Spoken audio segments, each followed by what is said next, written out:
it's another sad tale. I feel terrible for Timberwolves fans. I mean, you go from Kevin McHale to David Kahn to, to Tom Thibodeau and let him run everything. And then you end up with, Rosas, and this hasn't taken either. And so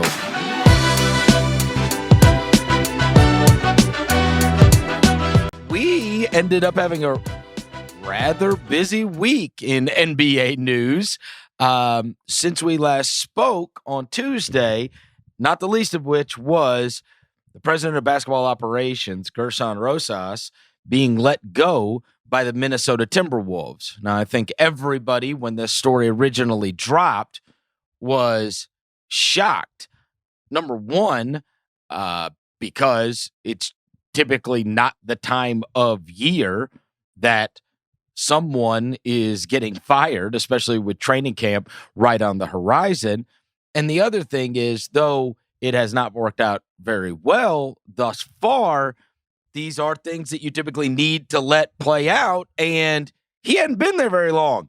I mean, this was an extremely short tenure for somebody to run basketball operations. And so I think that originally there was a little bit of shock, and then it was like, all right, the reporting's going to come out. The stories are going to come out. Why is this happening in the middle of September? And we've gotten all the stories. And one of the things we learned, John Krasinski, who we cited a couple of weeks ago, he and Shams Charania of The Athletic, this is an important quote.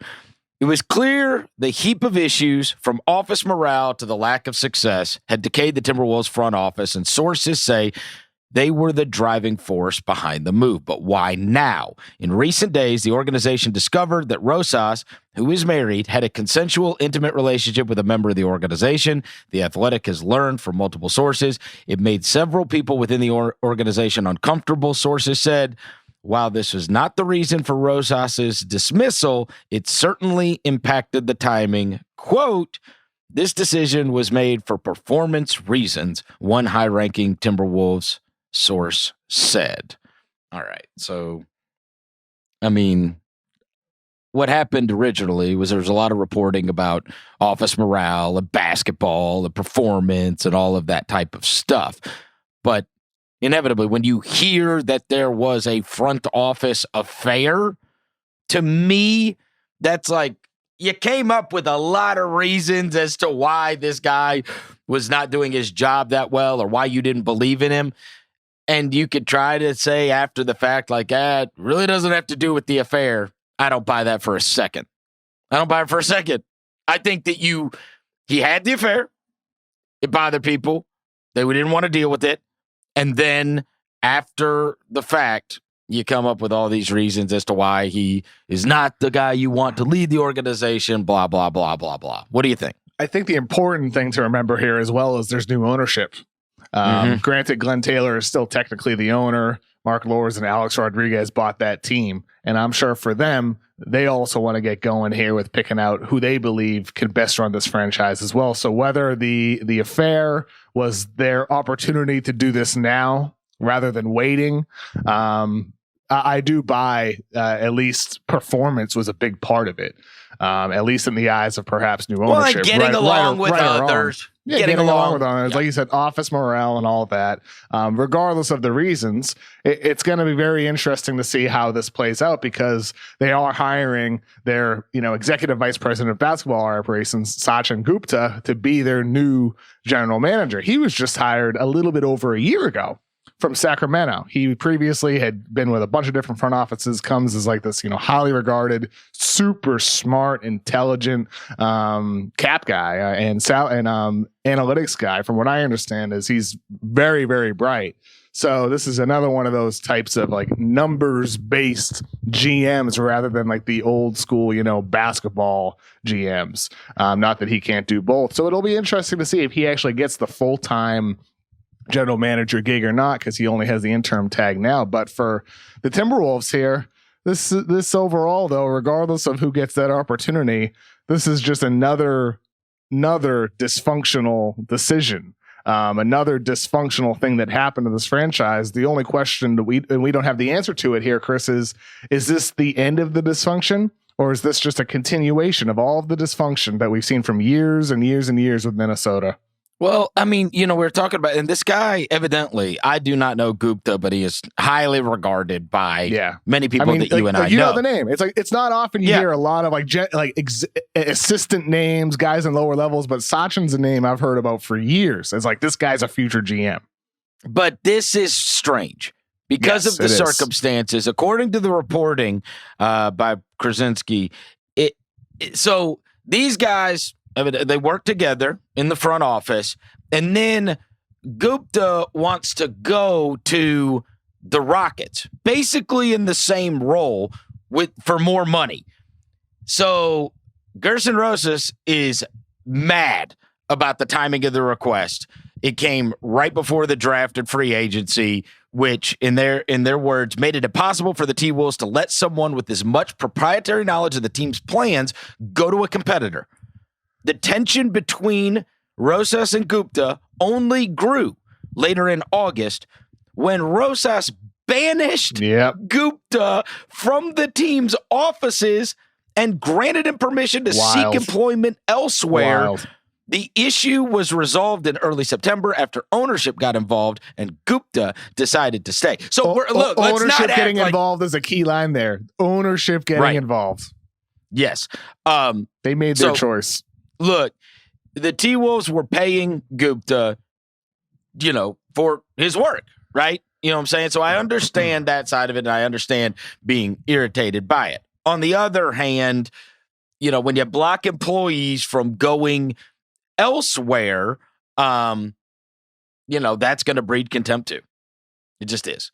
And so very, very difficult. I think one of the things you wonder is, why does this guy want to make what would theoretically be a lateral move and go to the Rockets? And so the whole story plays out where it's like these two guys in the front office obviously are not on the same page. And I mean, banished from the facilities, and now the guy's going to walk in and he's in charge.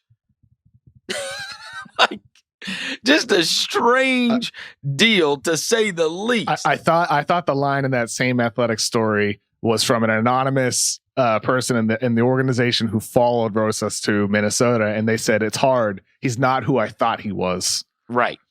And so I think that speaks to, even if it's like an off the record comment being quoted in a story, even if people are saying that about somebody who is just being fired or about to be fired, kind of says a lot here. But it seems like with this amount of dysfunction, maybe it was a power struggle between Rosas and Gupta. And ultimately, like I said, I think this was new ownership making their choice. And from a PR perspective, whether it's the affair, whether it's basketball decisions, the D'Lo trade, or the Culver pick, whatever else it might be, basketball decisions or affair or whatever, they took their window here and they chose their guy.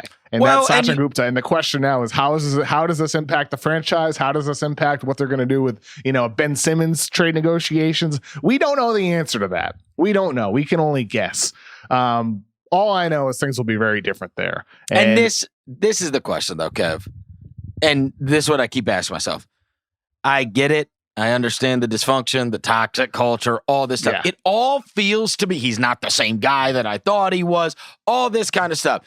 Those all sound like things that, yes, people feel, but that they're saying now after the fact that the guy walked in and he got just fired. Throwing him under the bus? Is that what you're saying? Like just throwing him under the bus? Totally. What I'm saying is all of these things that existed in Minnesota, evidently, do they all come to light, and is everybody bagging on the guy if he doesn't have the affair? Because if we're talking about the timeline, you know what I'm saying? That wasn't like a small thing. When I originally tweeted about this story, this timing is way too odd. And I said, and we'll eventually get the stories. Something happened.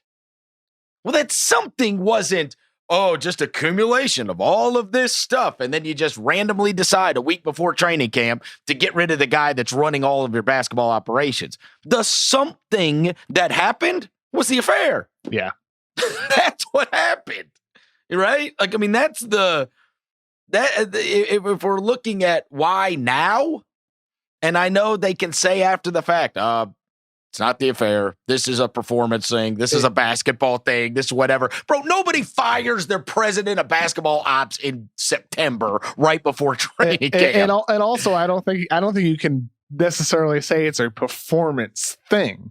I think, despite some of the iffy trades like D'Lo, some of the iffy decisions like Culver, overall, he dug them out of a hole with some bad contracts. There's a lot more talent on the team. There's a direction for the franchise right now. And the whole reason why they're even in the conversation for a guy like Ben Simmons is because of the amount of talent they've accumulated in the position that they're in.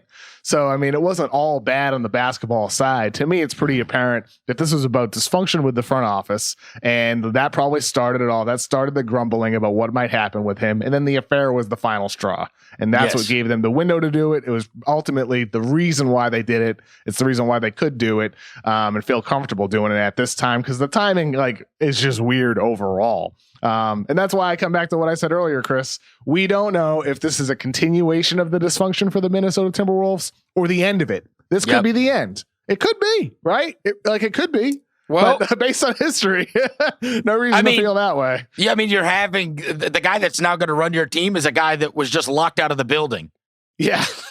Yeah, a couple weeks ago. Really, literally a couple weeks ago. Yeah. Banished? Yeah, banished. Oh, hey, you know what? We know this guy was banished, but now he's in charge. Like, what? What are you talking about? And all because he tried taking a job with the Houston Rockets. Right. A lateral move, and Rosas didn't want him going to a rival.